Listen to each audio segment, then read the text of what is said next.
యేసుక్రీస్తు నామమున అందరికీ వందనములు. సమర్పణ.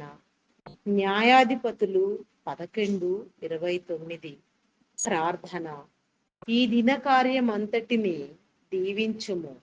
నీవు దేవుడవు, మేము మనుషులము. నీ సంగతులను మేము గ్రహించలేము. అయినను నీవు తెలియచేయుచున్నందుకు స్తోత్రములు. వర్తమానమును నిన్న ఇచ్చినావు, స్తోత్రములు.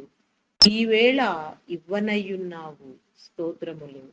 మేము నీ చిత్తమునకు బంధింపబడే వర్తమానమిమ్ము. మీరు నోవాహును ఓడకట్టమన్నారు. అతడేమియు ప్రశ్న వేయకుండగా గొప్ప అద్భుతము జరిగినది. ఎందుకంటే ప్రశ్నలు వేయకుండా నీవు చెప్పినట్టు చేసినాడు గనుక అది జరిగినది. ఎంత గొప్ప విధేయత, భక్తి అనగా అదే. మాకు కూడా అట్టిది దయచేయుము. Praise the Lord. అందరికీ మరణాత.